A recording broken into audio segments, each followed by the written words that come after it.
Dios los bendiga, hermanos. Amén. Qué bueno estar con ustedes, como cada domingo, y por fin de pie, no más sentado.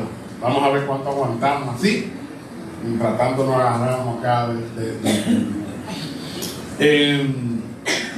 caramba, señores, qué gripe la que anda esta, porque he escuchado mucha gente esta semana con ese tema. Algunos hermanos me escribieron que no iban a poder venir porque estaban tan malos que incluso tenían vómitos y demás. O sea, anda algo ahí gravísimo. Esta semana incluso mi esposa estuvo así mismo muy complicada y tuvimos que llevarla a emergencia. Todo este virus, el bendito virus, como decimos nosotros, el que anda. Ese virus anda. Entonces, qué cosa esta. Pero aquí estamos, hermanos, lo que estamos mejorcitos, porque veo todavía que aquí hay algunos que están afectados. Y lo que todavía no nos han agarrado, que por cierto, gracias a los que están orando, que no me ha agarrado a mí eso. Y nada, hermanos, quisiera que iniciemos nuestro tiempo leyendo la palabra del Señor en reverencia, así que vayamos en nuestras Biblias, Colosenses capítulo 2, y vamos a leer los versículos 1 al 5, recordando que estamos en una serie de predicaciones de la carta de Pablo a los Colosenses, y hemos cubierto ya todo el capítulo 1 y ahora vamos a comenzar el capítulo 2. Entonces, quiero que me acompañen en sus Biblias, Colosenses capítulo 2, versículo 1 al 5, solamente hasta el 5 vamos a leer hoy. Bien, ponemos de pie y leemos la palabra del Señor, conscientes de la presencia del Padre, del Hijo y del Espíritu Santo. Amén. Porque quiero que sepan qué gran lucha tengo por ustedes y por los que están en la Odisea y por todos los que no me han visto en persona.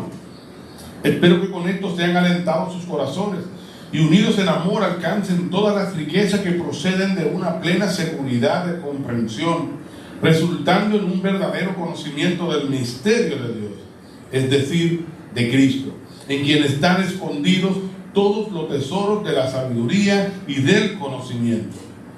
Esto lo digo para que nadie los engañe con razonamientos persuasivos, porque aunque estoy ausente en el cuerpo, sin embargo, estoy con ustedes en espíritu, regocijándome al ver su buena disciplina y la estabilidad de la fe de ustedes en Cristo.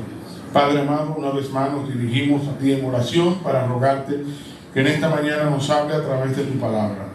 Señor, permítenos ser redarguidos, confrontados por el poder y la gloria de Cristo manifiesto a través de tu palabra. Señor, te pido que me uses para predicar tu palabra con claridad, con denuedo, con precisión.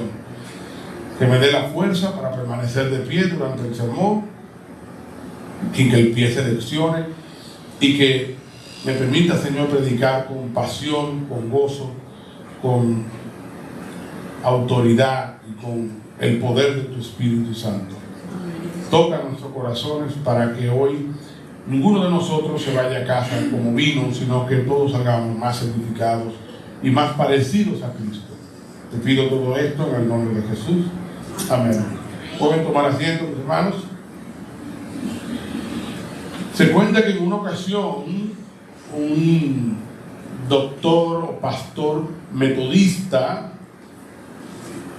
británico llamado Sangster, o ese es su apellido, él estaba entrevistando candidatos para el ministerio y hubo un candidato en particular que le resultó muy interesante, porque este candidato, cuando llega para ser entrevistado, entiende que tiene que aclararle algo al doctor, y lo que quiere aclararle es que él es un joven muy tímido, que él no es nada extrovertido, que él no es el tipo de persona, y esas fueron sus palabras, él no es el tipo de persona que puede incendiar el río Támesis. Este es un río popular en Inglaterra, que usted va a ver muchas fotos de un puente enorme y un río debajo. Eso es como el río Sama en Santo Domingo, es un río importante. Pues ese es el río del cual está hablando. Entonces él dice: yo no soy el tipo de persona que puede incendiar el río Támesis, soy una persona tímida. Y el doctor le responde con mucha sabiduría y le dice al joven: no me interesa saber si tú podrías incendiar el Támesis. Lo que yo sí quiero saber es, si yo te levanto por la nuca y te arrojo al río Támesis, chisporrotearías. Usted sabe lo que es chisporrotear, ¿no? Cuando usted pone un caldero muy caliente y usted le echa agua. Entonces, a mí no me interesa saber si tú puedes incendiar el río Támesis, pero si yo te tiro en el río Támesis, tú estás tan caliente que vas a chisporrotear.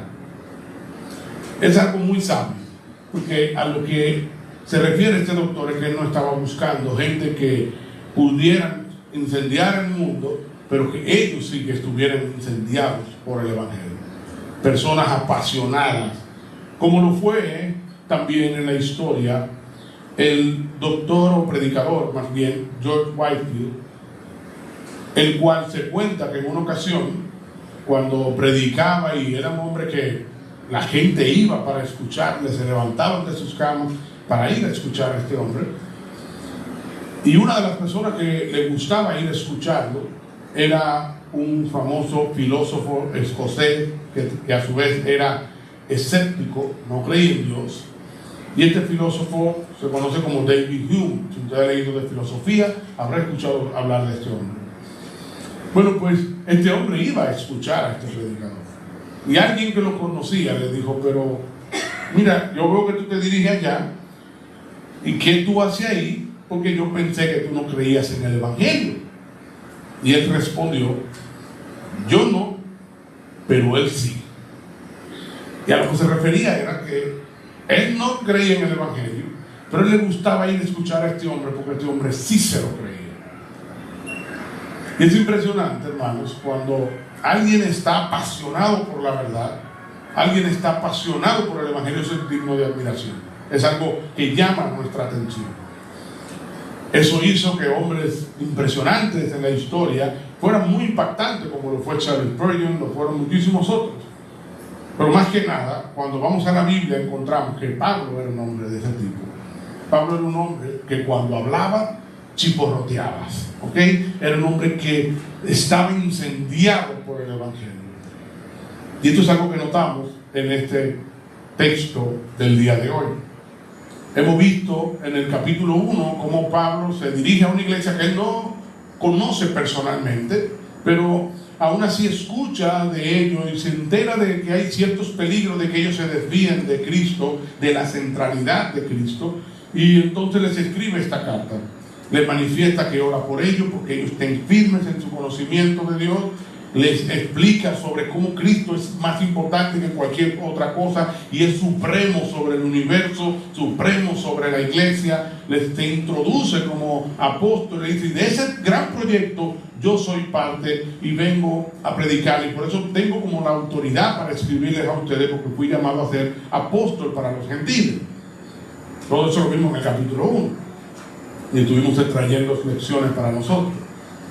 Pero ahora en el capítulo 2 ya Pablo va a entrar propiamente en tema, y lo que quiere hacer es, básicamente lo hace en dos partes. En primer lugar, abrirle su corazón y dejarles ver por qué les escribe. Él está preocupado porque ellos se desvíen de la verdad. Fíjense que él le dice en el versículo 4: esto lo digo para que nadie los engañe con razonamiento persuasivo. No quiero que nadie los engañe a ustedes, y por eso les digo esta cosa. Me dirijo a ustedes con un propósito particular: ustedes no se desvíen del Evangelio, de la centralidad de Cristo, de la suficiencia de Cristo. Y eso lo hace en los versículos 1 al 5. Básicamente él se está abriendo, dejándole ver: me preocupo por ustedes y quiero que sepan que yo no quiero que ustedes se aparten de ahí, que yo estoy con ustedes a lo lejos. Ustedes cuentan conmigo. Ahora luego, los versículos 6 al 23 de este capítulo 2, ya es donde él comienza a hablar de ese punto central. ¿Cuál es el peligro en sí que ellos están enfrentando y cómo deben lidiar con eso o responder a eso con la suficiencia de Cristo? Y eso lo vamos a ver el próximo domingo. Así que este capítulo 2 lo vamos a ver en dos partes. Primero, hoy, los versículos 1 al 5, Pablo abriendo su corazón y dejando ver esa pasión que lo mueve, ese celo por la suficiencia de Cristo que lo mueve a escribirle a una iglesia que no conoce, a una iglesia que no lo conoce a él no la fundó, él no la estableció, nada de eso. y aún así él tiene necesidad de escribirle porque hay algo que lo consume, algo que lo apasiona, la suficiencia de Cristo. Y de eso vamos a hablar hoy. Eso es lo que vamos a ver, ese corazón de Pablo. Vamos a hacer una cirugía corazón abierto a Pablo con lo que él nos revela en estos versículos 1 al 5. Bien, el próximo domingo entonces vamos a entrar ya en tema, versículos 6 al 23, sobre esa preocupación de Pablo en detalle y sus implicaciones para nosotros. Pero sin más, hermanos, quiero que veamos esta primera parte, versículo 1 al 5, y vamos a ver, por lo menos, como todo buen bautista, 3 características importantes de Pablo, que vemos del corazón de Pablo en el texto de hoy. La primera es, hermanos, que encontramos a un Pablo que se preocupa por las iglesias, aún por las iglesias que no le conocían o que él no conocía en persona. Y esto quiero que lo vean, porque en el capítulo 2, versículo 1 dice: porque quiero que sepan qué gran lucha tengo por ustedes, los colosenses, y por los que están en la Odisea, no solo por los colosenses, y por todos los que no me han visto en persona.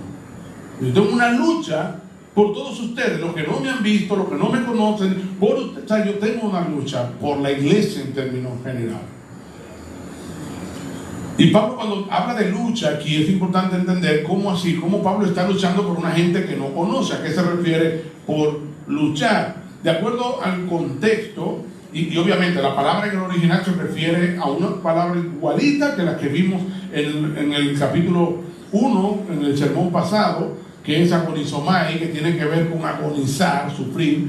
Él usa una palabra similar a esa aquí, así que está hablando de un esfuerzo que lo consume, que lo agota, no de una cuestión cualquiera. No está hablando de luchar por decir una palabra cualquiera. Él está hablando de una lucha fuerte, una batalla campal que él está llevando a cabo por ellos. Entonces, ¿a qué se refiere? De acuerdo con el contexto, Pablo tiene que referirse a la oración. Hay varias razones para entenderlo así. En primer lugar, porque luego que le dice eso, le dice en el versículo 1, quiero que sepa que en gran lucha tengo por ustedes. En el versículo 2 le dice, espero que con esto sean alentados en sus corazones. Pero si usted tiene la Nueva Biblia de las Américas, que es la que utilizamos aquí, o la Biblia de las Américas también, usted se va a dar cuenta que esta expresión, espero que con esto, está en cursiva, no está normal, está en cursiva. Y recordemos qué significa eso en esa Biblia. En esta Biblia significa que eso lo pusieron los traductores para ayudarnos a entender un poco, para que las ideas fluyan un poco mejor. Pero eso no está en el original. O sea que en el original lo que dice es, pero quiero que sepan qué gran lucha tengo por ustedes, versículo 1, versículo 2, sean alentados en sus corazones. ¿Cómo así? Está luchando para que ellos sean alentados en sus corazones. ¿Cómo se puede llevar eso a cabo si él no está presente? Bueno, orando y escribiéndole la carta, obviamente. Pero también lo vemos porque en la misma carta a los Colosenses, capítulo 4, versículo 12, Pablo les dice con respecto a Epafras. Recuerden que Epafras, pues lo mencionamos en el capítulo anterior, parece ser aquella persona que sí tiene que ver con la fundación de la iglesia y conoce a Pablo, y a través de quien Pablo se está conociendo de esta iglesia. Entonces él le dice en el capítulo 4, versículo 12, Epafras, que es uno de ustedes, siervo de Jesucristo, les envía saludos, porque está con Pablo mientras le escribe, siempre esforzándose intensamente a favor de ustedes en sus oraciones. ¿Se dan cuenta? O sea, Epafras se esforzaba intensamente por ello. ¿Cómo? En sus oraciones.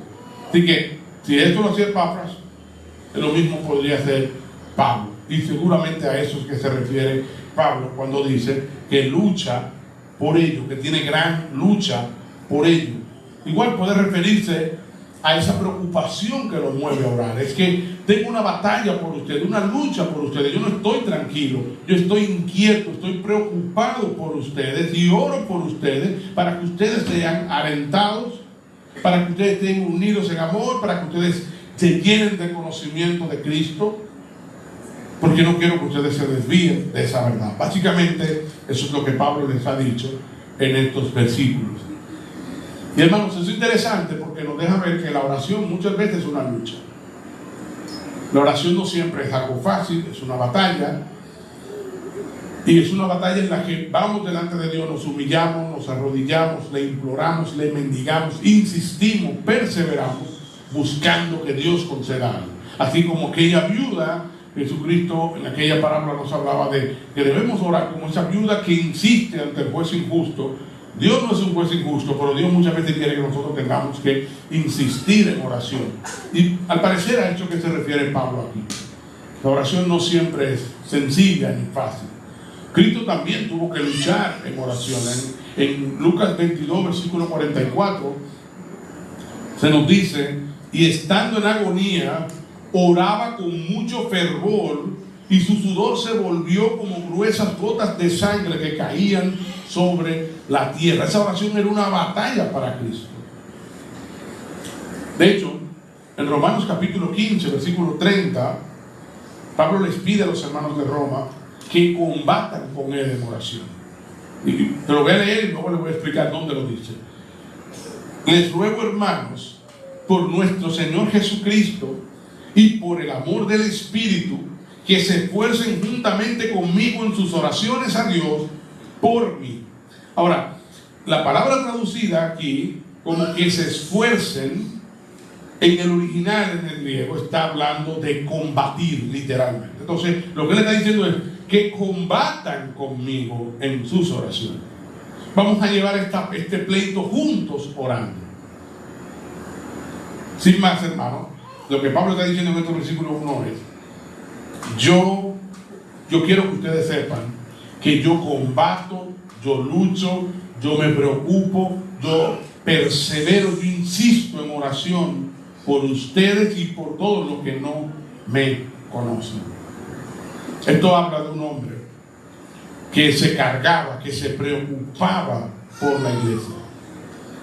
Él le dice a los Gálatas en el capítulo 4, versículo 19: hijos míos, por quien de nuevo sufro dolores de parto hasta que Cristo sea formado en ustedes. Oiga esto. Usted sabe que uno de los dolores más fuertes que hay después de la gripe del hombre es el parto de la mujer. Y cuando Pablo dice que sufre dolores de parto por ellos, hasta que él vea que en ellos se forma el carácter de Cristo, nos está dejando ver cómo era un hombre que se preocupaba por la iglesia. No era un hombre que pensaba en las iglesias. Oye, y piénselo bien, es una gente que él no conoce. Porque es más fácil tú preocuparte por una iglesia que tú conoces a la gente que están allí, que está relacionado con ellos. Pero no, Pablo se está preocupando como una mujer con dolores de parto y sufre por ello hasta que vea que Cristo se fue formado en ellos, por una iglesia. En este caso en Gálatas sí él la conocía, pero aquí lo leímos en Colosenses que lo está haciendo también, luchando y combatiendo por una iglesia que él no conoce. Lo que él le dice a los Gálatas obviamente aplica también para los colosenses, a quienes él no conoce en persona.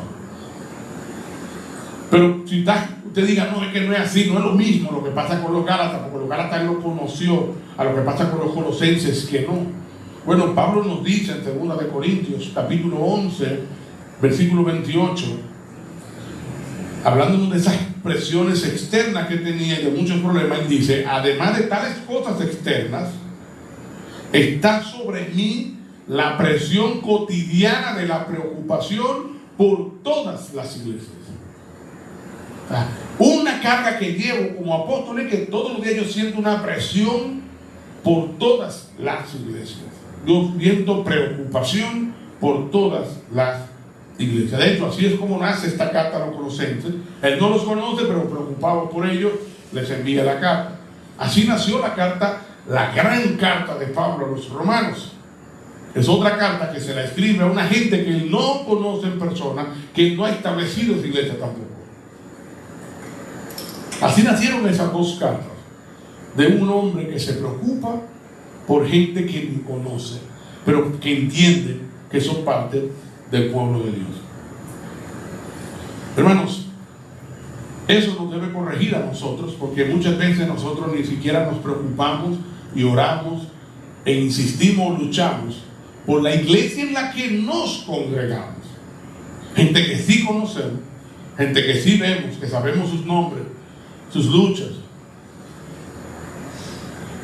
Así que yo quisiera dejarlo con ese pensamiento en este primer punto y hacerle la siguiente pregunta. ¿Lucha usted por la iglesia de Cristo? ¿Se preocupa usted por la iglesia? ¿Le cargan los problemas de sus hermanos cuando usted escucha que mandan por WhatsApp que alguien está enfermo, que oremos por esa persona en el grupo de la iglesia? ¿Usted se preocupa por eso y ora? ¿O usted lo ve, ay mira qué pena, y sigue como si nada? Porque es lamentable, el mundo que estamos viviendo es un mundo donde la simpatía se ha perdido a tal modo que nosotros estamos dando scroll en unas redes sociales, nos sale algo terrible, wow, qué feo, uy, qué difícil, mira fulano, pasó tal cosa, sí, siguiente scroll, un video de chiste y nos estamos riendo. Ya quedó en el olvido esa imagen tan fea o esa noticia tan grave que acabamos de ver. Porque le di para adelante y ya ahora ya pasé página. No es mi problema, no me sucede a mí. Pero la iglesia de Cristo no debe ser así. La iglesia de Cristo debe ser una que cuando escucha que otros cristianos están pasando por un problema, se lo toma personal y está pensando en ese problema, orando por ese problema, buscando la manera de ver cómo Dios provee para la solución.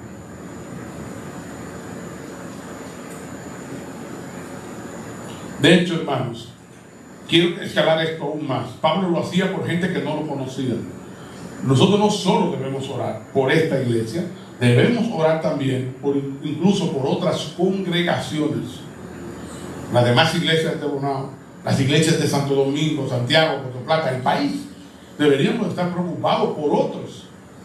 Porque al fin y al cabo es el reino de Dios, al fin y al cabo son el pueblo de Cristo, al fin y al cabo son familias espirituales nuestras.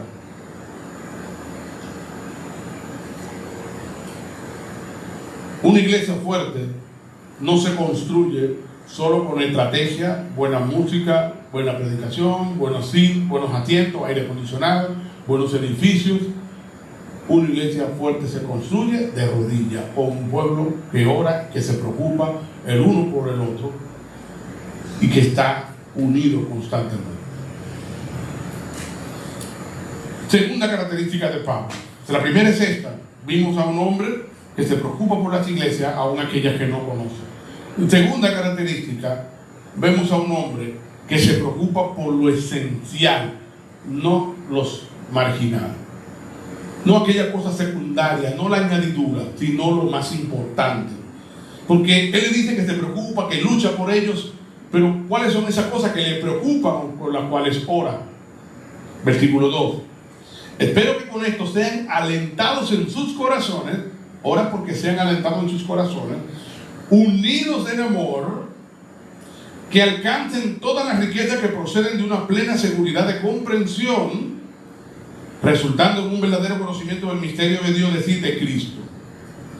Estas son sus grandes oraciones. Pablo no está orando, oro a Dios que ustedes puedan conseguir los aire acondicionados que le hacen falta. Oro a Dios que ustedes puedan construir el templo más grande. Oro a Dios que ustedes puedan tener una buena cuenta de ahorro. No. Oro a Dios y oro porque ustedes sean alentados en sus corazones, unidos en amor y alcancen la comprensión de las riquezas que hay en Cristo.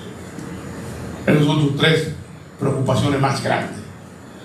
Y lo vimos también en el capítulo 1 cuando ora, y lo vemos en cada una de las oraciones que manifiesta en las diferentes epístolas. Siempre ora así: por unidad, por comprensión espiritual. Estas son las cosas que cargan a Pablo, por firmeza. Y quisiera que la veamos lentamente cada una, o detalladamente cada una. La primera es que sean alentados en sus corazones. La palabra alentar aquí implica darle vigor, darle fuerza, fortalecer algo. Entonces es como que ustedes sean vigorizados, fortalecidos. Y eso significa entonces que él estaba preocupado porque esta iglesia estuviese siendo debilitada, desalentada. Y es normal, porque fíjense que él está preocupado porque hay gente que le está llevando algún tipo de enseñanza. Eso lo veremos la semana que viene mejor. Pero él está preocupado porque ellos se desvíen de la verdad, porque le impongan cosas extras además de Cristo y por una serie de cosas más. Hay por lo menos 4 cosas que Pablo no quiere que influencien a esta iglesia y lo desvíen de la suficiencia de Cristo. Él está preocupado por estas cosas. Esto significa que entonces estamos viendo a una iglesia que está siendo invadida por razonamientos, como lo llaman en el versículo 4, razonamientos persuasivos y engañosos. Está siendo una iglesia que está siendo asediada por influencias doctrinales falsas, herejías. Y eso, hermanos, cansa. Eso desanima. Piénselo bien. Nosotros mismos vivimos en un mundo así. Quizás no tenemos aquí un falso profeta queriéndose meter, que sepa yo, a enseñarnos una cosa incorrecta. Pero vivimos en un mundo con una cosmovisión diametralmente opuesta a la cosmovisión del Evangelio, a la cosmovisión bíblica, al pensamiento cristiano. Todos los días tenemos que ser tentados con ideologías contrarias a las Escrituras en cuanto al sexo, en cuanto a las crianzas, en cuanto a las relaciones matrimoniales. El mundo nos vive diciendo cómo la mujer debe ser, cómo el hombre debe de ser, cómo se deben criar los hijos, cómo nos debemos relacionar, cómo es el sexo, cómo todas estas cosas. El mundo vive en todas estas cosas. Vive asediándonos con ideologías que son contrarias a las Escrituras. Ahora se puso el tema, ustedes seguramente lo han visto, de los terias, la gente que se conciben como animales. Eso viene tras nuestros jóvenes débiles que quieren pertenecer, que se quieren sentir importantes, que pertenecen a algo y son influenciados por eso. Como cristianos estamos siendo bombardeados con ideología. Estamos siendo bombardeados con pensamientos filosóficos contrarios a las Escrituras, que si el pragmatismo, que si el estoicismo, que si por aquí, que si por allá, constantemente. Pero también estamos siendo bombardeados emocionalmente. Cada vez que vemos las redes sociales, la vida perfecta que vive fulanito, yo siento y comparo mi vida con la vida perfecta de fulano y me siento un fraude, me siento que yo no he logrado nada, que me falta mucho por lograr, que yo he hecho con mi vida, que porque yo no tengo eso, que qué fácil lo ha tenido esta gente. Estamos en una constante comparación unos con los otros, con mentiras vendidas a través de las redes. El mundo nos está asediando y estas cosas tarde o temprano terminan debilitando, tarde o temprano terminan haciendo que nuestra fe flaquee, que cuestione, que dude, que se pregunte.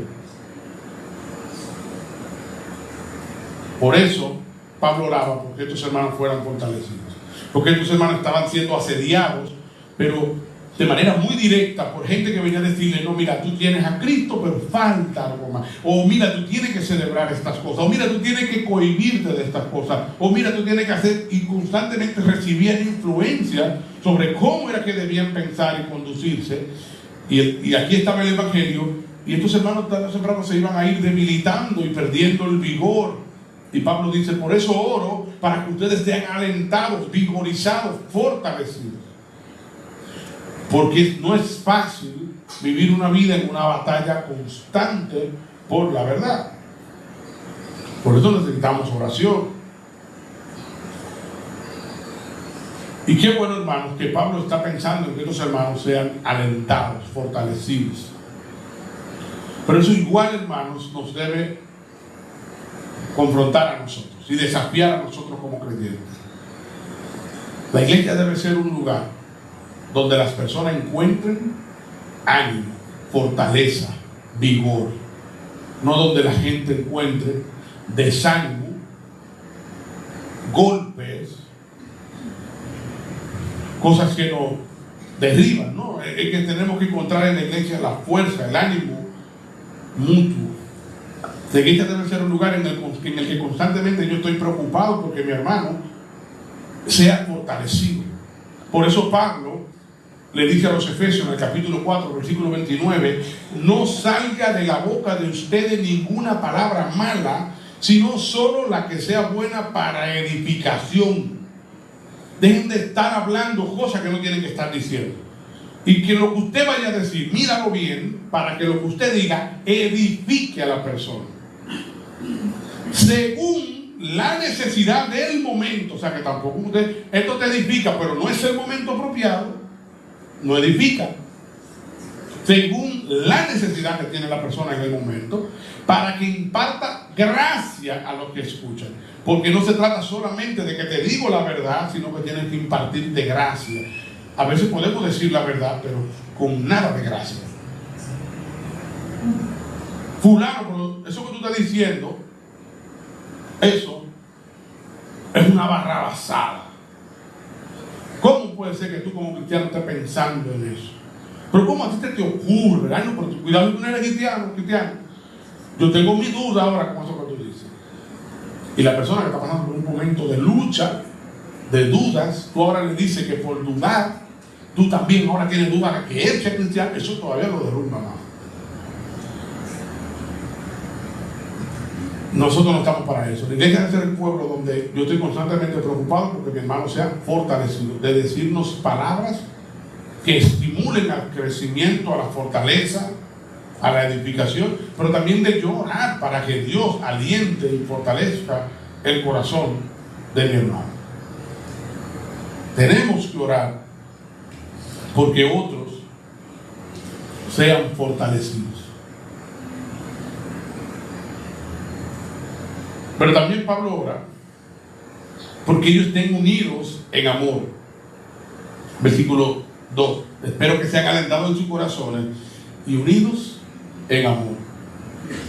La unidad es otro punto importante para Pablo y cada una de sus epístolas lo demuestra. Pablo siempre estaba constantemente preocupado porque las iglesias estuviesen unidas, porque el pueblo de Dios se mantuviese unido. La unidad no es algo opcional para el pueblo de Dios. Nos necesitamos unos a otros. Es necesario estar unidos, pero no solamente juntos, unidos en amor, amándonos, apoyándonos, fortaleciéndonos en esta batalla que como cristianos lidiamos por la verdad continuamente. Pablo sabía que cuando una iglesia no está unida en amor, es muy susceptible al error y a desviarse de Cristo. La falta de amor, hermanos, no es más que la fuerza del orgullo y el egoísmo. Cuando no hay amor, lo que hay es mucho orgullo y mucho egoísmo. Cuando estos dos bajan, sube el amor. Cuando el amor sube, estos dos bajan. Mucho egoísmo, mucho orgullo es igual a falta de amor. O al revés, falta de amor es igual a mucho orgullo y mucho egoísmo. Estas dos cosas, orgullo y egoísmo, son la receta para fabricar herejías, falsas enseñanzas, para hacerle daño al pueblo de Dios.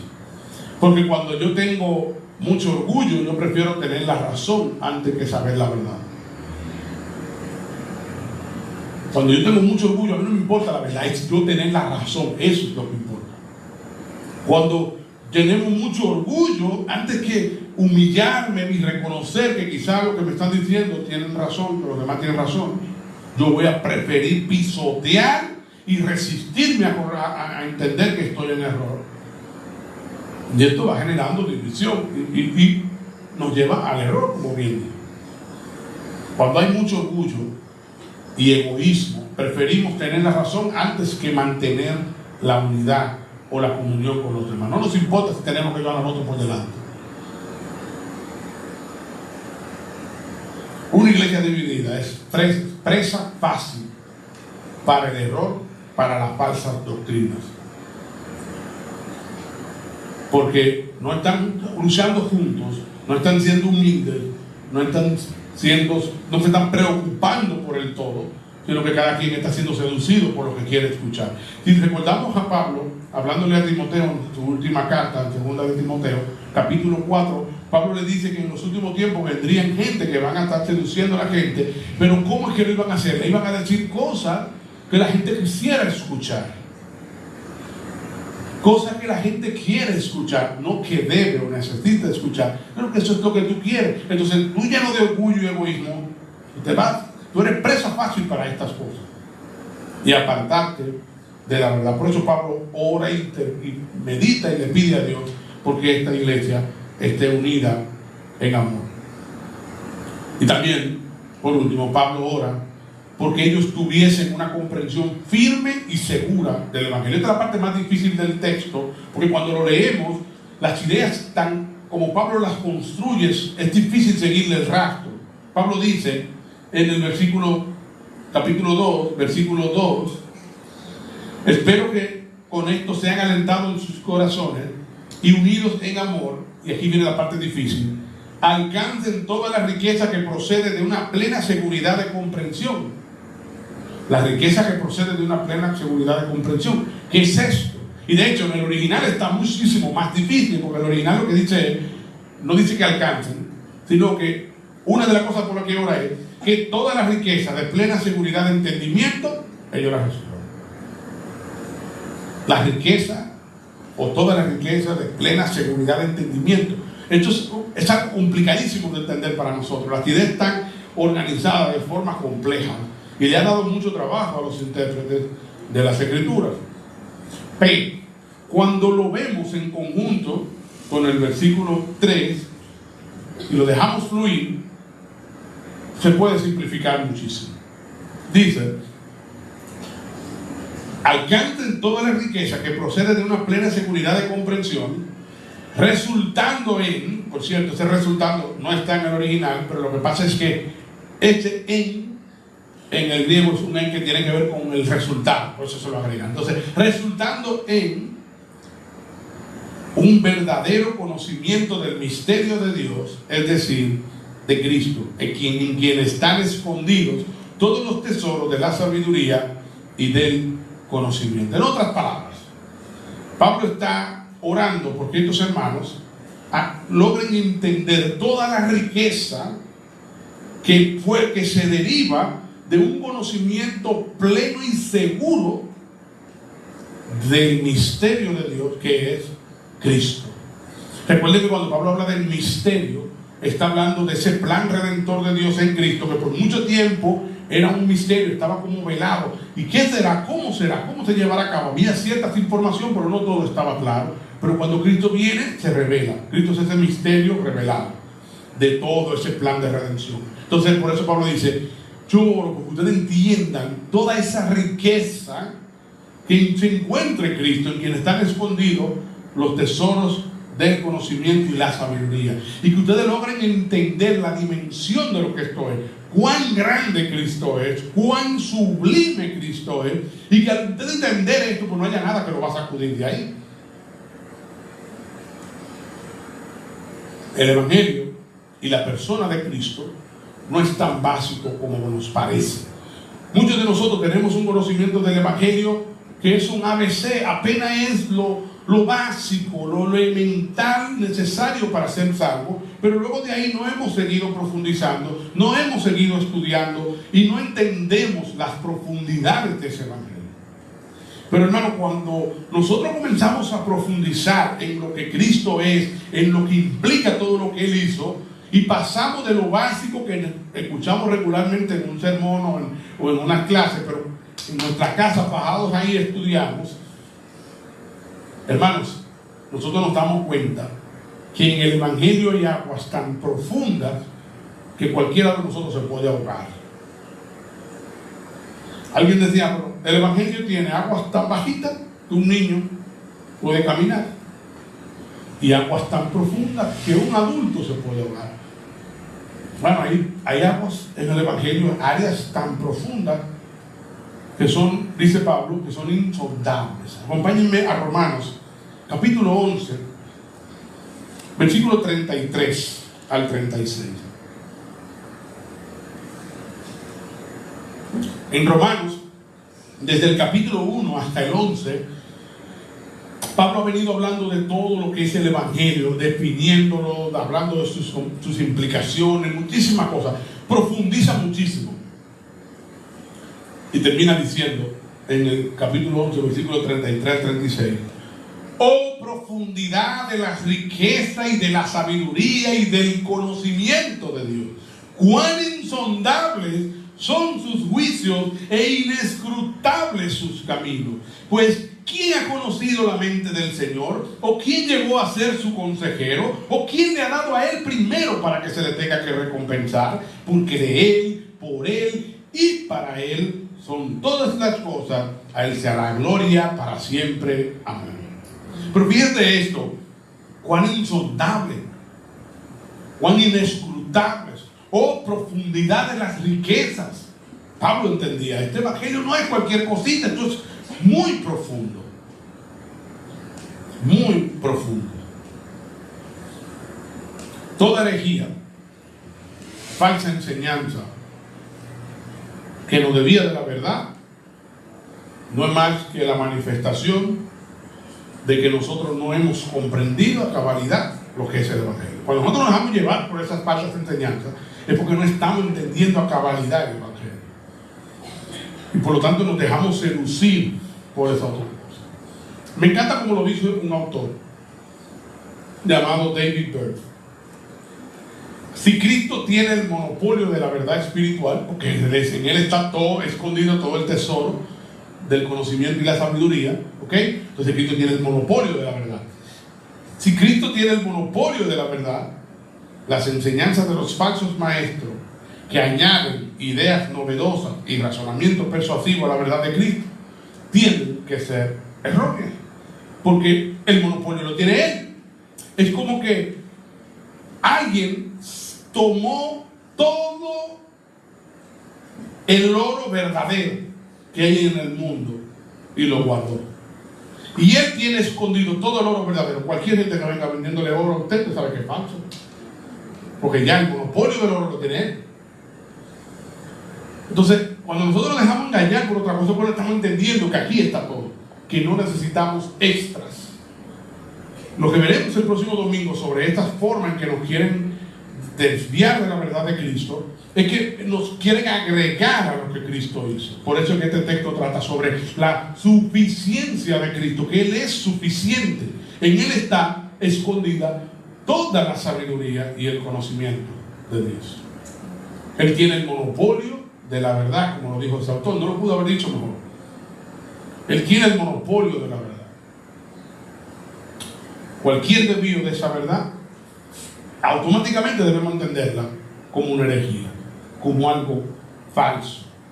Por eso que Pablo dice en el versículo 4: esto lo digo para que nadie los engañe con razonamiento persuasivo. Porque sí, la mentira siempre es persuasiva. Es un razonamiento que, oye, pero tiene mucho sentido. Mira, pero es verdad. Mira, pero esto es interesante. Mira, pero yo vi tal cosa. Es persuasiva, pero es engañosa, pero es falsa. Y por eso Pablo está orando porque estos hermanos entiendan la profundidad del evangelio.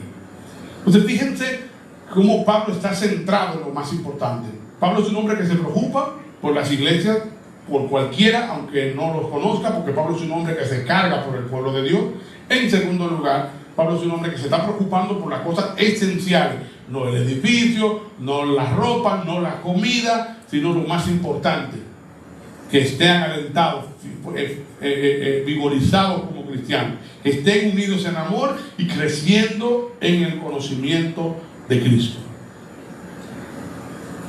Hermanos, nosotros también entonces debemos tomar la misma resolución: preocuparnos por los demás, orar por otros, fortalecer a otros, procurar la unidad del pueblo y procurar seguir creciendo en el conocimiento de Cristo. Y quiero ser muy práctico aquí rápidamente.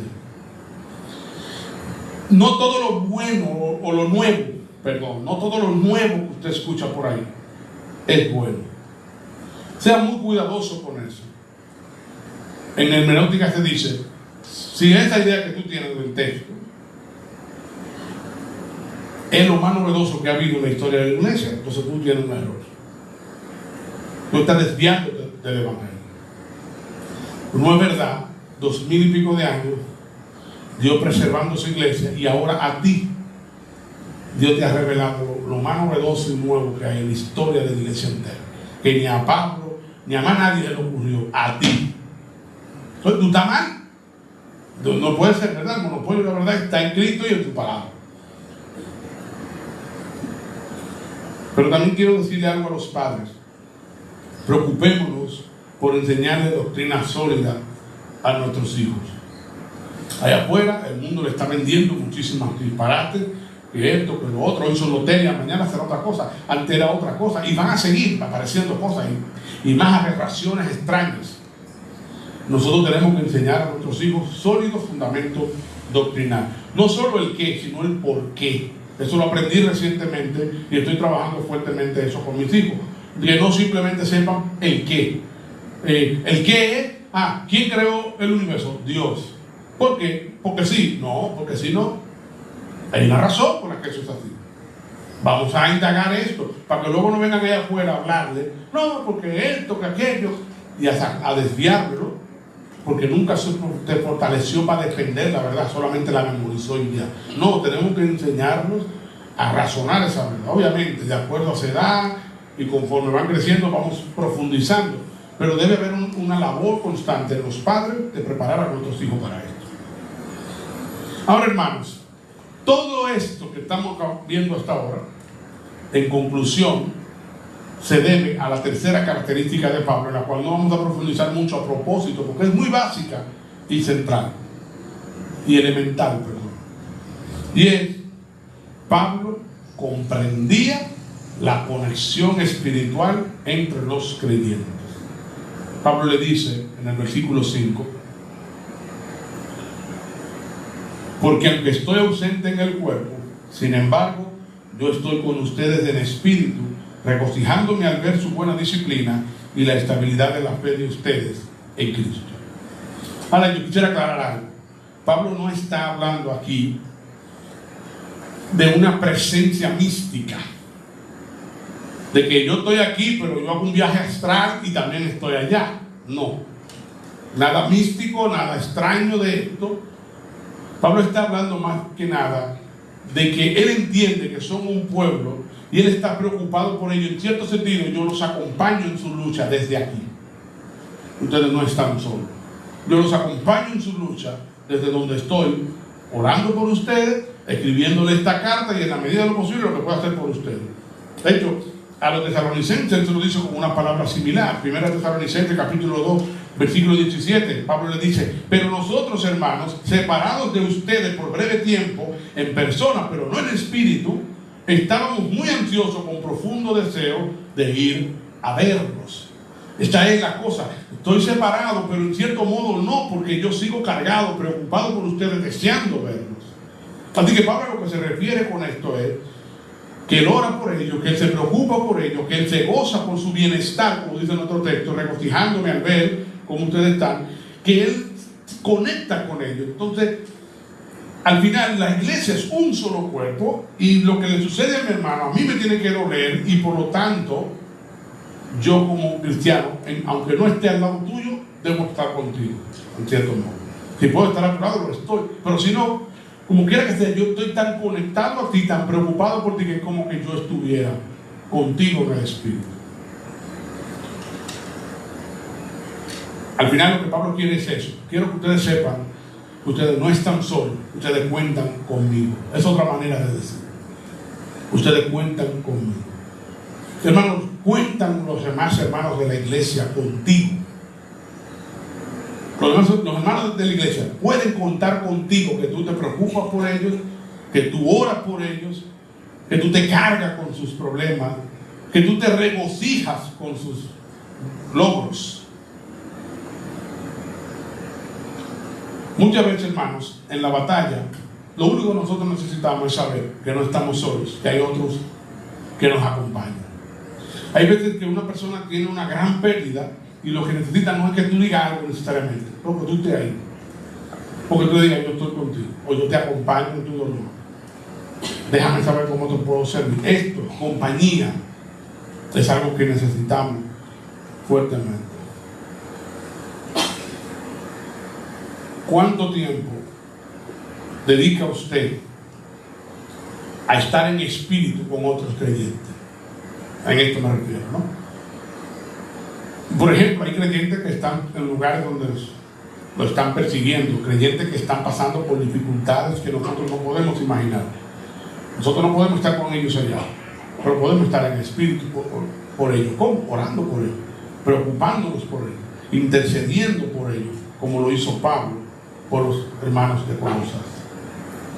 En conclusión, hermanos, hemos visto hoy el corazón de un hombre que se preocupa por la iglesia en general, aún los que no lo han podido ver, que se preocupa por las cosas centrales como son la fortaleza espiritual, la unidad espiritual, el conocimiento espiritual, y que lo hace todo eso porque entiende que está unidos con él y le muestra tal unidad a su pueblo. Un cristiano puede tener mucho conocimiento del evangelio, de la verdad, pero si no tiene este corazón que se preocupa por otros, que se preocupa por lo esencial y que se conecta con la realidad de otros creyentes, no es un cristiano apasionado, es verdad fría, es conocimiento frío. Un cristiano que chiporrotea, como vimos, es un cristiano que está consumido, preocupado por otros, por la verdad del evangelio y la conexión con la iglesia. Hermano, que usted, si lo metan al agua, en este caso no podemos tirarlo al río Támesis, pero ahí está el río Fula. Si a usted lo tiramos al río Fula, ¿chiporrotearía usted? O eso es como que no entra en nada. Hermano, que nosotros seamos tan apasionados por el evangelio que si nos meten ahí, nosotros chiporroteamos. Vamos a orar, hermanos. Padre, muchas gracias por hablarnos una vez más a través de tu palabra en esta mañana.